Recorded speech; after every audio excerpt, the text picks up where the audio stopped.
So we will dedicate our session to His Divine Grace A.C. Bhaktivedanta Swami Srila Prabhupada, who is the founder Acharya of ISKCON. I would like to pay my obeisances to His Holiness Gopal Krishna Goswami Maharaj and His Holiness Pratanath Swami Maharaj. So we are on chapter 9 of Bhagavad Gita, titled as Most Confidential Knowledge.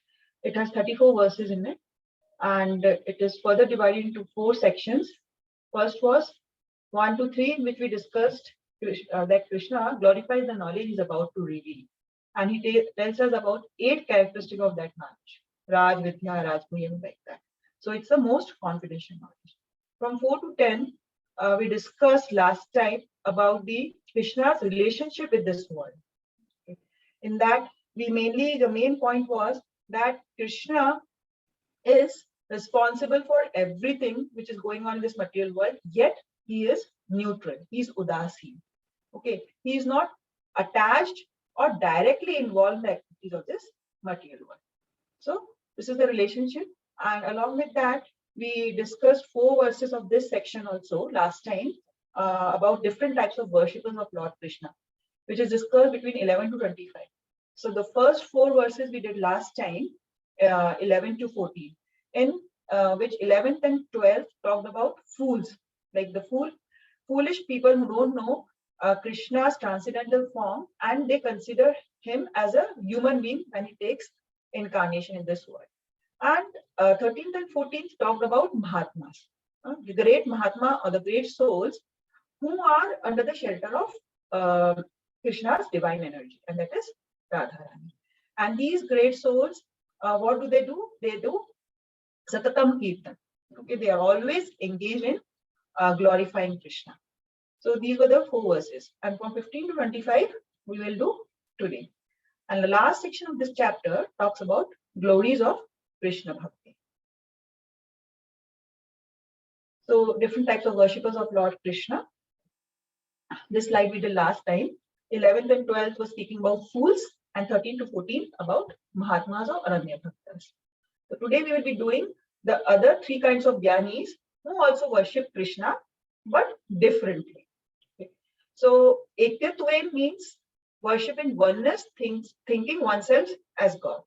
That is also called as Ahengro Upasana. And this will be discussed in the 12th chapter from verse number 1 to 5, in which Arjuna asked Krishna that who is like better, whether impersonalist or personalist. And in that section, it's discussed about impersonalism. What do these impersonalists like? They think that like they think that I am God or something like that. That we are soul, and when we will leave this material body, which is a covering made up of matter, we will become one with Krishna. So that is their philosophy. And the Prathak are people who worship Krishna in diversities. Like they think like the various demigods are also God only. They don't feel any difference between demigods and Krishna. So they are called as Pratikopasana. They are worshipping very many different demigods. And Vishwatomukham is Vishwarup Upasana. These people, they worship Krishna in this universal. They think that the universal form is all in all. Okay, so this is about the 3 types which will be discussed. And this Pratikopasana is discussed in this chapter itself from verse number 20 to 25. And we have discussed about this demigod worship also in 7th chapter. And Vishwakupasana will be discussed from verse number 16 to 19. And the chapter number 11 is entirely on the universal form of Krishna. And in that, we will have a detailed discussion. What is this universal form of Krishna? Here, in this 16 to 19, it will be just a glimpse about the universal form. So this is the first verse for today. Will somebody like to recite this verse?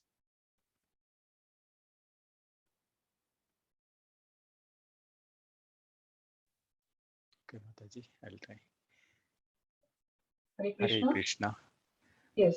Jnana yajnena chapanye yajanto mam vupasate yekatvena prataktvena Bahuda Visvato Mukham. Others who engage in sacrifice by the cultivation of knowledge worship the Supreme Lord as the one without a second, as diverse in many and in the universal form. Thank you, Rajesh. So, Gyan Yadyena Chapanya. So, these, by the cultivation of knowledge, these people are also engaged in some type of sacrifice. Sacrifice means any type of worship. And there are three categories. First category is those who worship Supreme Lord as one without a second. What does this mean? We have already discussed that these people, they are like, they can think beyond matter. They are Gyanis. Okay. They come in the category of Gyanis. They think that we are spirit, soul. They have come to this understanding.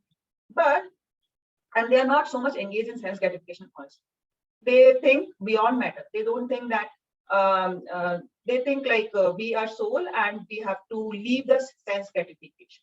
And but beyond that, what they think? They think that this soul is like when we get liberation, the soul will merge with the Supreme Brahman, or it will become one with God. So that is their philosophy, and that's why it's called Ekal way. So this is mostly about impersonalism. Like impersonalism can be of two kinds. We have discussed before also. It can be Brahmavad as well as Mayavad. In Brahmavad, they think that we are soul and we will become one with Krishna. But in Mayavad, what happens? They are offensive against Krishna. They will think that this Krishna's form is a Maya. They will decry the form of Krishna. They will decrease it. Okay, so they become offensive, but Brahmavad as on its own is not so offensive. Then the other category is Patikospasna. In this, mostly this demigod worship, they think that these Indra and Ganesh ji and Devi Ma, they are also on the same platform as Krishna, and for their material sense gratification, they engage in various sacrifices which are mentioned in the Vedas. They are doing these rituals and this worship of the different demigods, which is mentioned in the Karma Kanda section of the Vedas. So they are according to Dharma, but still, because they are not directly worshipping Krishna, the results are different. That we will see in this chapter. And the last is the worship of the universal. So what does these worshippers do? They think that this gigantic cosmic manifestation, this Vishwarupa form of Krishna is all in all. These people, they cannot think like beyond any material things, material manifestations. So because they cannot think, so to like they will engage in the worship of this universal form of Krishna, and they can, like it's said that they can, because they want to worship some form, so at least they have come to a conception that there is a form of Krishna, whether this is material form, which is not the real form of Krishna, and this is temporary form of Krishna as well as some bona fide imaginary form. So this material conception of Krishna is worshipped by these Vishrupa Upasanas. Okay, so details about this universal form of Krishna will be discussed in the 11th chapter. And here in verse number 16 to 19, only a glimpse is given, and in that too, it is given like if these Vishru Upasanas can think that, okay, we are worshipping the material manifestations, but this material manifestation is also ultimately connected to the absolute. So to bring to them to this concept, these 4 verses are here, so that they can think, oh, I am everything, I am Vedas, I am I am the sacrifices, etc. But directly, they are connected to the absolute truth. They are coming from Krishna. So from 16 to 19, we'll discuss worshipping Krishna in his universal form. Now, in the 16th verse, it is said that Krishna is the various elements of all sacrifices. So he says, I am Kratu. And what does this Kratu means? Kratu are various Vedic rituals which are mentioned in our Shruti scriptures, like Jyotisma, like sacrifices and all. So various names are given to the sacrifices in different scriptures, but that is technical.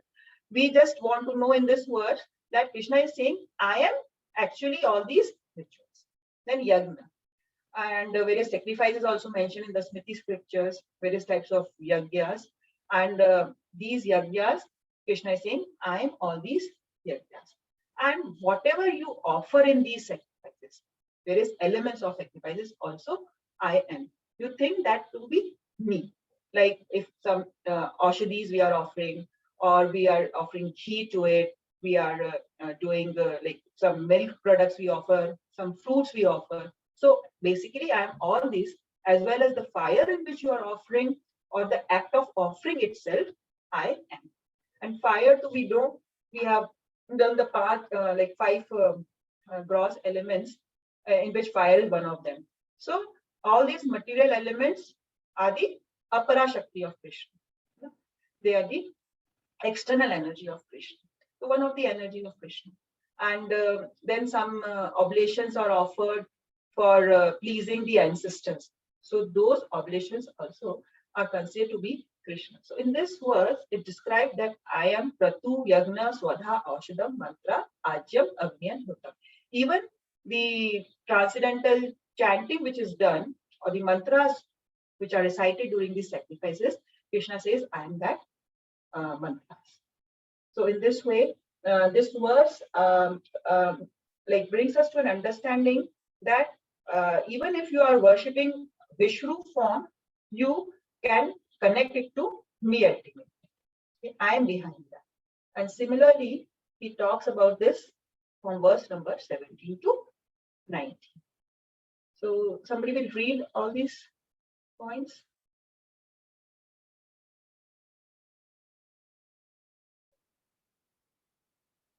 I will read, Mataji.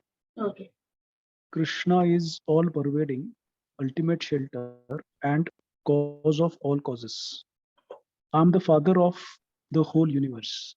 I am the mother, the support, and the grandsire. I am the object of knowledge, the purifier, and the syllable Om. I am also Rug and Sama and Yajurvedas. I am the goal, the sustainer, the master, and witness. I am the abode, the refuge, and the most dearest friend.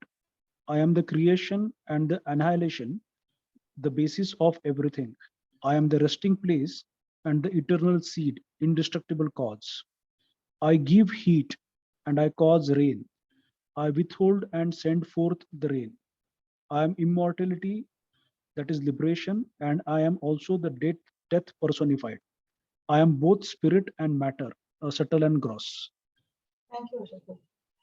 So, in verse number 17 to 19, Krishna says, I am the father of the whole universe. I am the mother, the support, and the grounds. So now, this can be understood in 2 ways. First, we know that Krishna says, I am the seed-giving father. In 14th chapter, he says that I am the seed-giving father for all the living entities. So, and basically we know that when creation happens, everything emanates from the body of Mahavishnu. So in that sense, he is the father. As well as Mahatattva, when this material world is not yet manifested. So in the unmanifest form, it lies in the womb of Mahavishnu. So that way we can say that he is the mother of the whole universe. Then he is the grandsire. Grandsire means he is the Pitamaha. He is the grandfather because he is the father of Brahma, and Brahma does the secondary creation. So he can be called as the father, the mother, and the grandfather of this whole universe and material manifestation. At the same time, we can understand this in other form also. Like we have our own father, mother, and grandparents here, and so much other support in the form of friends and relatives and all these things. But we know that every one of us is a living entity, is a soul, and we are part and parcel of Krishna. So in that sense, ultimately, Krishna becomes our father, mother, and support. He becomes our ultimate shelter. So we can think every living entity which we come into contact as a part of Krishna, and it's coming from Krishna. So ultimate father is Krishna. Ultimate shelter is Krishna. Then I am the object of knowledge. So because he has given us Vedas, and whatever we want to know, whatever knowledge we want to gain is like Vedas also, the main theme of Vedas or main knowledge which we get from Vedas is that Krishna is everything. And he is the purifier, he purifies us. And even the Omkara, which is mentioned in the Vedas to recite, this Omkara is a transcendental sound, we call it as Pranav. And it is also called as the impersonal recitation of Krishna. It's like impersonal manifestation of Krishna in the form of sound. And Krishna says, I am all the three Vedas, Rig, Sam, and Yajur Vedas. I am also that. That I am the ultimate goal, the sustainer, the master, and the witness. So we all know that ultimate shelter and the main goal is to attain Krishna's abode and Krishna. He sustains everything that we have learned in the last section, that he's the maintainer of everything. Everything depends on Krishna. He's the cause of all causes. So he's sustaining and maintaining the entire universe. That's why he's the master of all. And as a super soul, he's sitting in our heart. So he's the witness. He's witnessing each and every activity of ours. Super soul always accompanies us. We have discussed the analogy of those two birds which are sitting. One is the soul and the super soul. The super soul observes the activities of the soul. Okay. And is the supreme abode and shelter of, and as well as our dearest friend. About this dearest friend, we have one shloka in 5th chapter, 5.29. Suhridam sarva bhutana. I am the well-wisher of every living entity. Then I am the creation and annihilation, the basis of everything. This also we have done in the 8th chapter and in this chapter also, that this creation happens from Krishna, and at the time of annihilation, everything, when Krishna wants to wind up this material manifestation, everything goes back into the body of Mahavishnu. Then I am the resting place, the abode, the supreme, and as well as the eternal seed. That is the cause of all causes. Then he says, I give heat and I cause rain. Because we know that when we will describe the universal form, in the universal form, we will see that his bones are like mountains are called as his bones. Okay. And his arms are called as various demigods. So out of those, the sun is also a demigod, which gives us heat. And sun is also called as the eyes of this universal form of God. So in that way, ultimately, Krishna is responsible to give the heat and energy, light to this whole material manifestation, which is very much required to sustain all the living entities in this universe. And as well as he gives water in the form of rain. Water is so important for us. And whenever he wants, like he can withhold and send the rain. Sometimes they are drought and sometimes they are floods. So Krishna is not directly involved, but yet he is beyond behind everything which is happening in this. Then in the end, he says, I am immortality. I am immortality means whatever we require for sustaining in this world is given by Krishna. So in that sense, he makes our life sustain. And at the end, when we have to end this body, Krishna manifests himself as Kala, as time he will come at the time of death to us. And in the end, he says, I am both spirit and matter. This we have discussed in the 7th chapter, when Krishna says, I am the source of all energies, Parashakti and Aparashakti. I am both spirit and matter. And everything you see in this material world, in this manifestation, is a combination of spirit and matter. Whatever you see, you can see it connected to Krishna.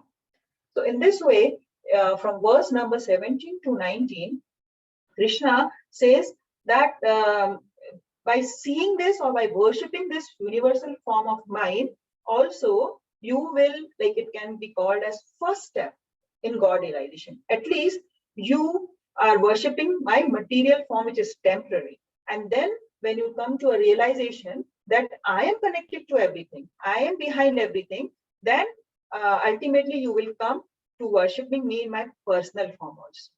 So in Bhagavatam, this is discussed in the 2nd canto.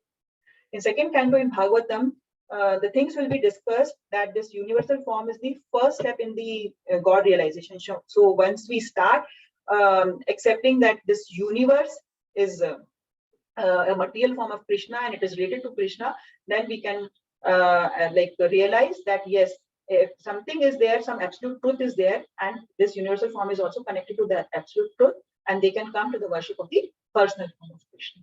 So in that way, in Bhagavatam also, this is discussed. So in these 4 verses, we have not much details about universal form because 7th chapter is entirely about the universal form of Krishna. So this ends one of the section of this session today, and the other section is about demigod worship. So before we start this other section, any questions regarding this section? So, this section looks similar to that 7th chapter, 7.8. 7.7 to 7.11, Yes, right? 7.8. 8 to 11. I am the 7.8. essence of everything, like that. Yeah. Yes. But it's little here, broader. It is more broader than that. Yes. Actually, in this section, Krishna is saying that whether you see mountains, whether you see rivers, anything in this cosmic manifestation, you will I am behind that. So it's more or less similar. In that was I am the essence of water, and I am the taste of the water, and I am the smell of the earth, and like that way it was. So it's yes, it's reminding us of Krishna ultimately, or the universal form worshippers. Can ultimately come to the worship of God, Bhagwan realization. They can come up to Bhagwan realization. So, anything else regarding this section? Okay. Then we move to the demigod worship. That is also because we have already told you that this is just a detailed description of 7th chapter. Whatever concepts we have discussed in the 7th chapter, they are again. We are doing it in detail or in a broader sense in this chapter. Similarly, all sections you can relate with the 7th chapter. And this section of demigod worship also is very much similar to the 7th chapter. So in this chapter, this demigod worship is mentioned as pratikopasana. Pratik means diverse. So those who study the Vedas and drink the Soma Juice, seeking the heavenly planets, worship me indirectly. Purified of sinful reactions, they take birth on the pious heavenly planet of Indra, where they enjoy godly delights. When they have thus enjoyed vast heavenly sense pleasure and the results of their pious activities are exhausted, they return to this mortal planet again. Thus, those who seek sense enjoyment by adhering to the principles of the 3 Vedas achieve only repeated birth and death. These are verse number 20 and 21. So, those who study the Vedas, why? Because in Vedas, Karma Kanda section, we come across this demigod worship. And it is said that when we do some yajnas or some sacrifice to please the demigods, for worshipping the demigods, at that time, it's mentioned that we have to drink this Soma Juice.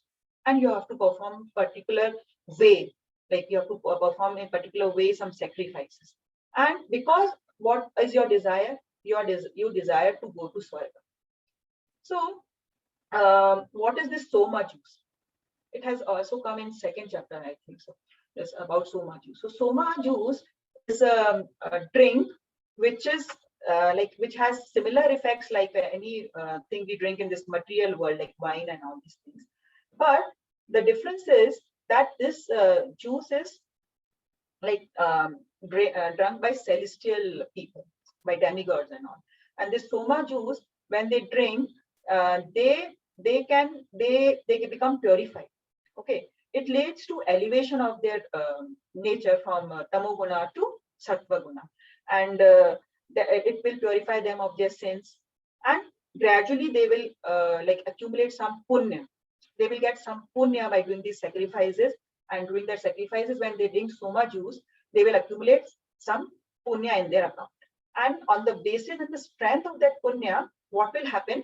They will be able to reach the heavenly planets. So this is according to Vedas, they will perform all these sacrifices. But Krishna here, what he's saying, actually these people are worshipping me indirectly. So this indirectly word is important here. Why? Because in the 7th chapter, we have known that these demigods, they are like ministers in the government of Krishna. Okay, so they are working for Krishna. Okay, and they demigods are also part and parcel of Krishna. Yes, they are living entities, but they have been given some responsibilities, some higher responsibilities, and they have been empowered by Krishna. That's why they can provide us with rains and sunlight and everything. And we are grateful to them, and we have to respect them. But we should know that they are devotees and they are servants of Krishna. So if we are doing demigod worship, we are worshipping Krishna indirectly, not directly. The worship goes to Krishna. But what happens? The worshipper will not go to Krishna. Why? Because they are doing demigod worship for some sense gratification. They want them to elevate to the heavenly planets. That is their intention. But suppose if they are worshipping these demigods with an intention of going to Krishna, achieving Krishna. So here the intention matters. If somebody is worshipping Krishna like gopis, they used to do some Katyani Vrata. Okay, and that Katyani Vrata they used to do to get Krishna as their husband. Okay. So they used to worship Devi Ma for that. But they were not after any sense gratification. Their aim was Krishna. So that way, if we are respecting these demigods, we are respecting them as Vaishnavas, and we are praying to them that please increase our devotion to Krishna, then it's okay. But if we are worshipping them for elevating our material happiness or for us to go to heavenly planets, then Krishna says, you are worshipping me indirectly and you will not come to me. He will say in the next verse that you will come to that particular demigod's planet. And once you get to that planet, you will enjoy godly delights there. Godly delights means you will have much more facilities there. There will be like celestial enjoyment, much more enjoyment than this earthly planet. But slowly and slowly, your punya account will get deteriorated. And when your punya account will get deteriorated, all pious activities will be exhausted, and you have to again get back to this material planet again. So if we are seeking for this enjoyment, what we have to face? We have to face repeated birth and death. Okay. So it's said that instead of aiming for higher material happiness, we should aim for eternal happiness. That is Krishna's abode. This is so in contrast to this. Mataji, Yes. I have one question.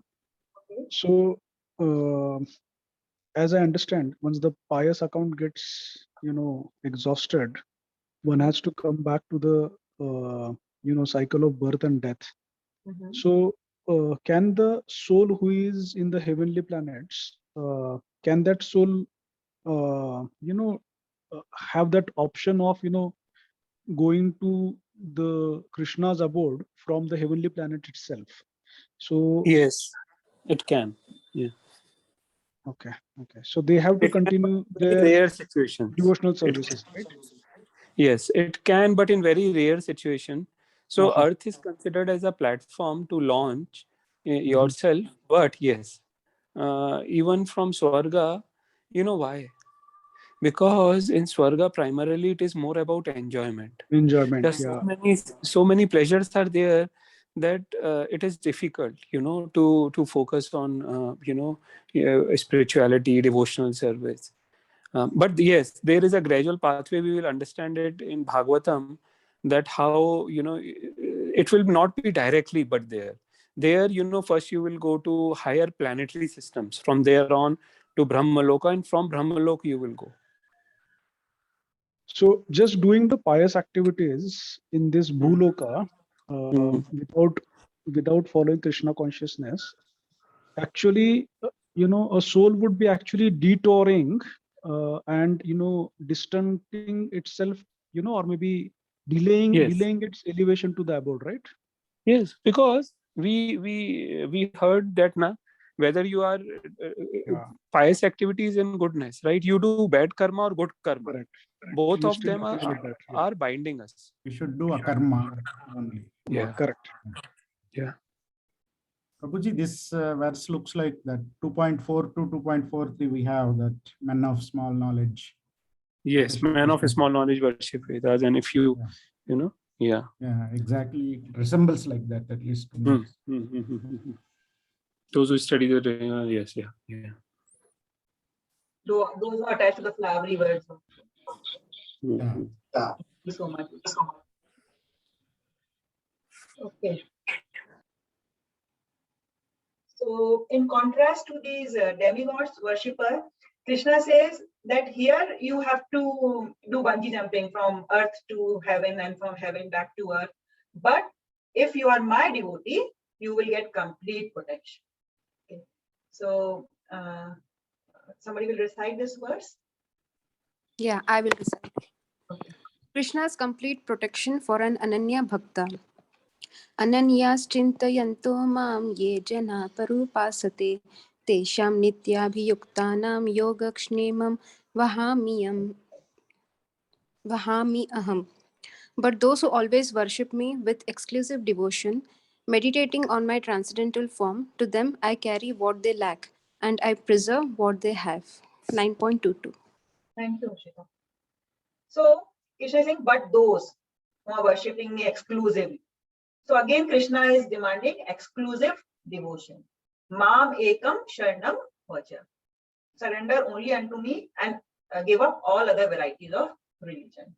Give up all other varieties of worship. So if now somebody may say that Krishna is demanding here like exclusive devotion. No, Krishna is again wants to reciprocate with us. He wants to say that if you are loving me exclusively, if you are doing my bhakti, ananya bhakti, then I will reciprocate accordingly. If you are meditating on my transcendental form, then I will personally intervene in your life. I will personally take care of each and everything of life as a whole. So Krishna will definitely take more care of our spiritual needs, but along with that, he will provide us all the material needs which are necessary for us to execute our devotion. Okay. So here in the picture, we are seeing like Sudama is there. So Sudama was a poor Brahmana. He was friend of Krishna. He didn't ask anything from Krishna. But ultimately, when he reached back his town, he saw that his house was converted into a palace. So Krishna gave him everything without asking. Similarly, we can see in the life of Prabhupada. Prabhupada just went with a 40 rupees note to West to preach the glories of Krishna. And he came back with that 40 rupees. But what did he have when he came back? He had 108 temples. Such a vast movement he has started, the Hare Krishna Maha movement. Why? Because he was a pure devotee of Krishna and he had a pure desire to serve Krishna. And Krishna reciprocated with him. Krishna gave him all the facilities he required to preach, along with so many, like he spread it and he made so much temples and he was so, ultimately, he became so popular. So that's why Krishna is saying, if you worship me, I carry what you lack and I preserve what you have. He is giving us so much confidence here that if we are aiming for eternal, then there is nothing to worry. Okay, because we know that devotees do not demand from Krishna. They will never demand, but Krishna will protect and provide. Krishna will give them that protection and provision. Okay, because he knows that this devotee loves me and he is living his life to serve me, and that's why he maybe initially we may have to struggle, like Prabhupada struggled so much, but ultimately Krishna reciprocates and Krishna will facilitate and like miracles will happen. Even simple examples we will see. If we are going to preach and we are starting some courses and all, initially we feel like some challenges are there. But slowly and slowly, if our desire is sincere, we will see that results will come. Okay. So Krishna says, "Ye yatha mam prapadanti." Whatever, like with what proportion you are devoted to me, the same proportion I will respond to you. Because it's not a business. It's just a matter of reciprocation and love. So the more we love Krishna, the more he will reciprocate in our life and we'll see changes in our life. So that's the meaning of this verse. Then in the 23rd verse, Krishna says, this demigod worship is a wrong way of worshipping Krishna. It is avidhi purvakam. So somebody will read this verse. I will read Mata. Hare Krishna. Epyanya devata bhakta yajante shraddhayanvitaha tepi mam eva kaunteya yajantya vidhi purvakam. Those who are devotees of the gods and who worship them with faith actually worship only me, O son of Kunti, but they do so in a wrong way. Thank you. So, Anya Devata Bhakta, those are devotees of other gods. Worship them with faith. They have that their own faith. And in 7th chapter, Krishna says that if somebody wants to worship demigods, I increase their faith in that worship. Okay. Why? Because it was mentioned that at least by doing demigod worship, they are rising from the lower modes of ignorance. From sinful activities, they are coming at least to karma kanda. Okay. So they are gradually elevating themselves, and from there they can further rise. So Krishna doesn't interfere in our intention. If we want to worship some demigod, Krishna says, okay, he will increase our faith in him. And actually worship only me. This was told before also, that they are indirectly worshipping me only. But the problem is that they are doing it in a wrong way. Avidhi purvakam. Why in a wrong way? Because they are not directly approaching Krishna. Krishna says that you can approach me even if you are artharthi, or you are in distress, you are inquisitive, you want some wealth. If you are approaching me, you are sakam bhakta. You are at least one type of mixed devotee. But here, if you're not approaching me and you're approaching other demigods, the results which you will get will be temporary. You will not have a permanent result from these demigods. And even if the results you get from these demigods, I am ultimately sanctioning them. Okay, so why not directly come to me? And we have discussed these two examples also regarding this. That when a man pours water on the leaves and branches without pouring water on the root, he does so without sufficient knowledge. It was called, they are alpamedasam. They are men of low intelligence.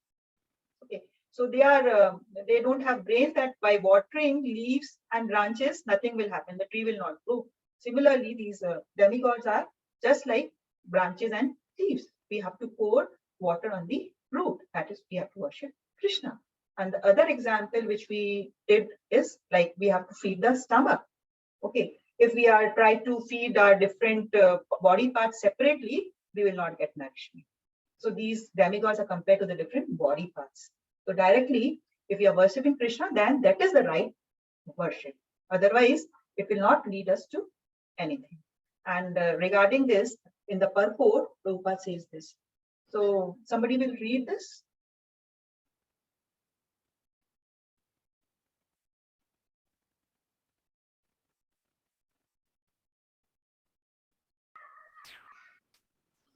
Okay, so Adhipurvakam, the demigods are, so to speak, different officers and directors in the government of the Supreme Lord.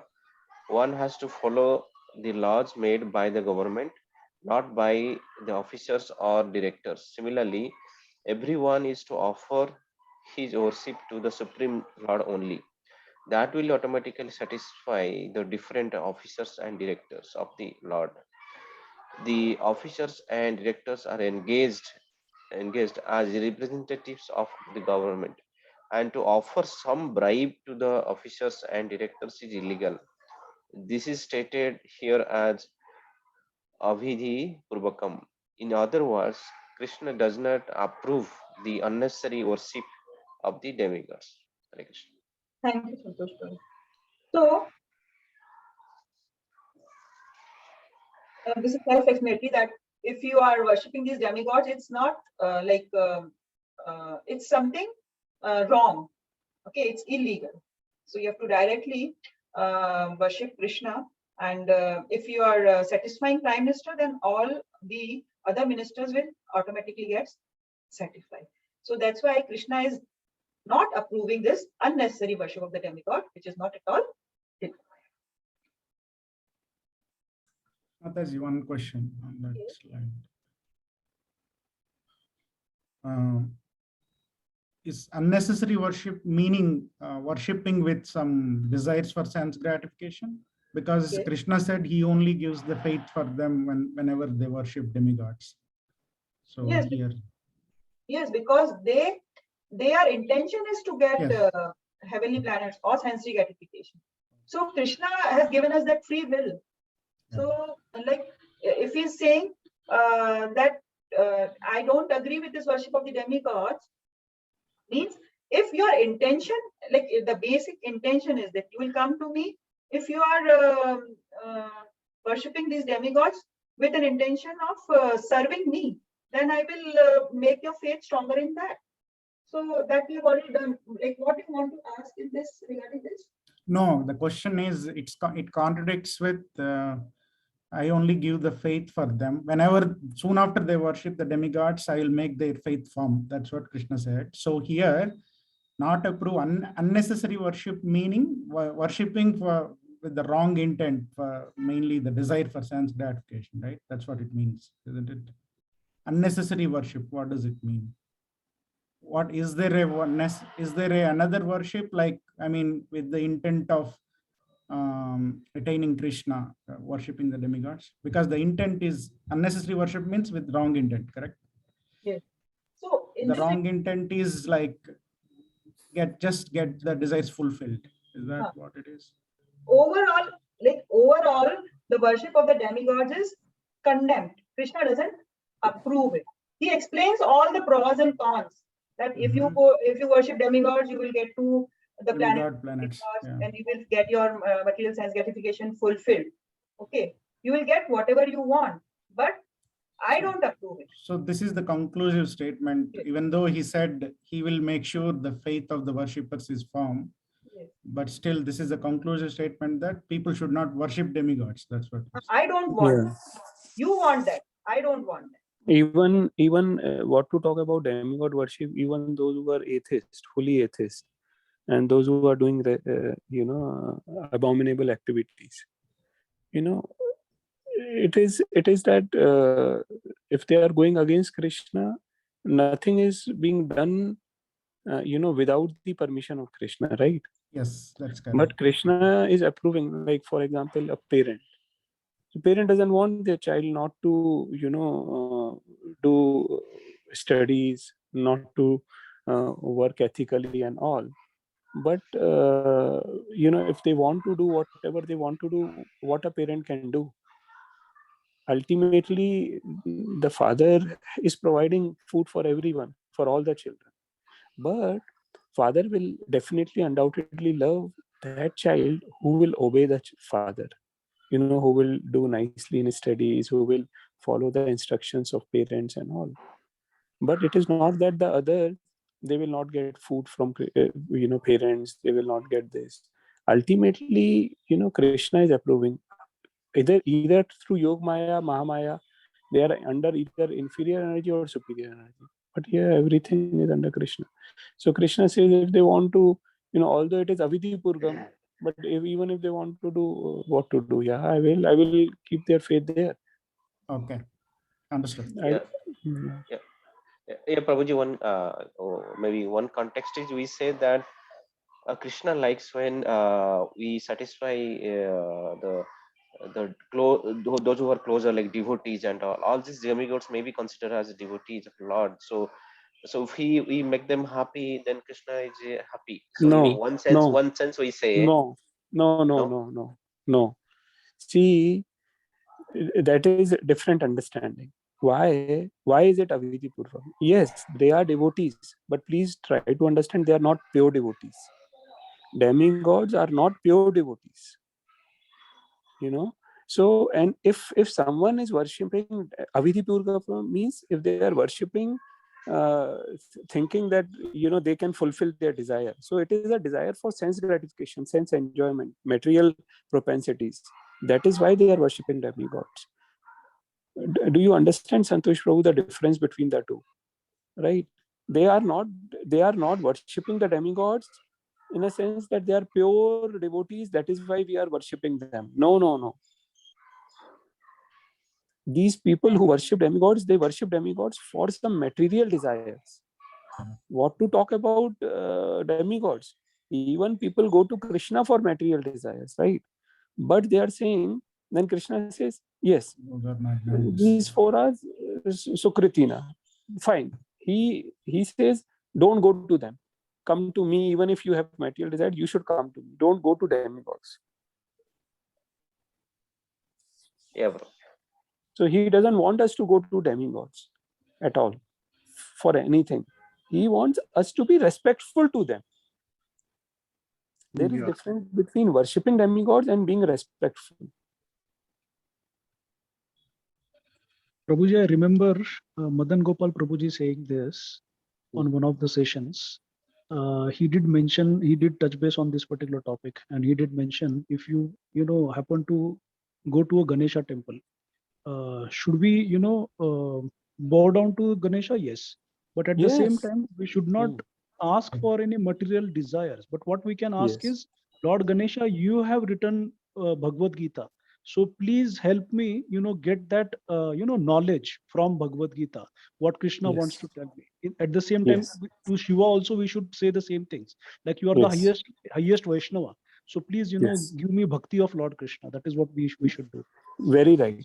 So whenever we go to any demigod temple, whenever we happen to go, then we pay pranam. Like for Krishna, Radha Rani, there are pranam. So for demigods, we pay the same pranam as we pay to devotees. Vanchkalptarubhasya kripa sindhu bhaivacha patitanam pavnebhyo vaishnavebhyo namo namah.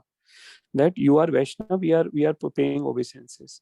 But the same way when we approach devotees, right? We are not approaching any devotee, right, for any material desire. If we are approaching devotee for association, it is so that we can get love of Godhead. Similarly, when we happen to approach these demigods, right, we approach them for getting love of Krishna, the way just Harshad Prabhuji highlighted. That, oh Shiva, oh Parvati, oh Ganesha, please bestow your mercy upon me. Please be merciful on me so that I can love Krishna. I can follow my spiritual life nicely. Yeah. We should not approach them for, oh, give me this, that. No, we should not. Only thing, because we discussed that if you go to an uncle asking for a chocolate, the uncle may give chocolate, not knowing that chocolate can harm you. But when you go to father will only give you enough which will not harm you. So that is different between Krishna and demigod. Yes, even if you have material desire, you come to me.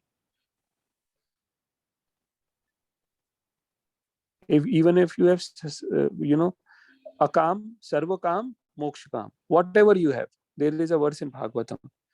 If you don't have any desire, if you have all the desires, and even if you have desire of liberation, whatever you please come to me. Krishna says that.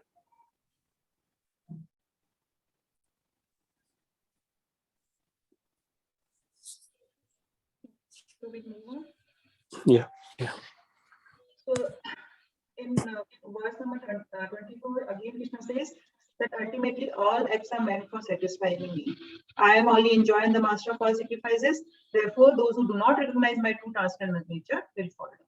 So here indirectly is again talking about demigods, that these worshippers, that they don't recognize that I am the ultimate enjoyer and master, and they should worship me. So they will fall down. They will come back to this material world again and again.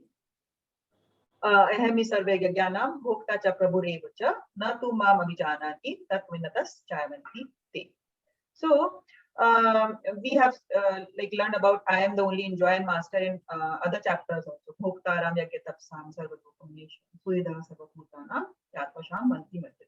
Who knows me as the supreme enjoyer and master and the well-wishing friend, he gets peace. No other person can. And in third chapter also he says yagyana katarmanu anyatra lokayama karma. So all yagyas are meant for my satisfaction. Yagyehi ve vishnu. All sacrifices, whatever you do, are actually meant only for satisfaction of Krishna. So we should not perform other sacrifices which are meant for pleasing demigod worshippers, because they are done with an intent of desirers of desires. These people are actually desirers of desire. They are desiring so much things from Krishna, and that's why it's a vidhi, and they have to again fall down. And in the last verse of this chapter says the destination of these different people and different worshippers. So those who worship the demigods, what will happen? They will take birth among the demigods. They will go to heavenly planets. Indra, those who are worshipping Indra will get Indralok. Those who are worshipping Brahmaji, Brahmalok. So that way they will get the particular demigod planet, sun planet if they are worshipping sun god. But what will happen? These planets and the demigods, they themselves are temporary. They have an end. We have learned this in the 8th chapter. From Brahmalok up to the Patal Lok, everything is in this material world itself. And at that time of annihilation, all will like get destroyed. So it's temporary. So there is no point in aiming for this temporary elevation. We have to aim for eternity ultimately. And some people, they worship their ancestors. They want to please their ancestors. They are called as Pitra worshippers. So if because they aim to go to the Pitralu, they want to go where their ancestors went. So that way they will get that flow. And some people in the mode of ignorance, who are in Tamoguna, they will do some black magic. They will worship ghosts and spirits. We have seen, okay, people worshipping these spirits and ghosts and all. So if they are engaged in such a type of worship, so they will get birth among these lower planets, the planets of Pishads and all, this Bhoot Prets and all. And like in 17th chapter, I think it's like divisions of faith. 17th chapter, we will study about these different type of worshippers there also. In that also, it is like the name of the chapter is itself division of faith. Like according to different faith, people are worshipping different kinds of people. The people who are in mode of ignorance, they will worship ghosts and all. They are in the mode of passion, they worship demigods. And the people who are the passion people, they will worship some other living entity as some film stars and all. And those who are in the mode of goodness, they worship the demigods and all. But only those people who are in the mode of pure goodness, transcendental goodness, they worship Krishna. Okay. So those who worship me will live with me. So those who are worshipping Krishna, Krishna is giving us that they will attain Krishna's abode. They will have association of Krishna in the spiritual planets. So they will go to Vaikuntha planets or Krishna supreme abode, that is Krishna. So again, he is establishing that you should do exclusive worship unto me. So this way, this ends this section today. I think this has similar exact verses there in 7.23. Antavat phalam tesham. Yes. So yes, it's just an we have read It was 2 more entities are added here, 2 more worship. Yeah. like that. So this ends today's section.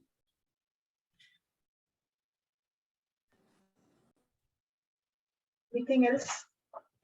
Okay, so there are, I mean, this is exclusively on the devotional service, but 7th chapter also we see kind of similar verses. So the context is that the context is the main difference, because we see that there also whomever worship demigods. I mean, if the people worship demigods, I'll make their faith firm. And then Krishna says, even the fruits also comes from me, even though they worship demigods. All that he stated in 7th chapter also. He was just started telling us about devotion. And here, as the Bhagavad Gita thought is flowing, we have coming to exclusive devotion. Exclusive devotion. Yes. Ananya Bhakti, or pure devotional service. Okay. That is the most confidential knowledge. So it's Guhyatam, it's becoming from Guhyata to Guhyata. So if that's the case, like see, if in 8.14 Krishna said Anya Cheta Satutam, Yomam Smarit Nityasa. And 9.22, I think the consciousness is much Yes. more elevated from the previous chapters, correct? In 10th chapter, first 11 verses, we see that it is like that Chatushloki Chatushloka Bhagavad Gita. from 10.8, 9, 10, 11.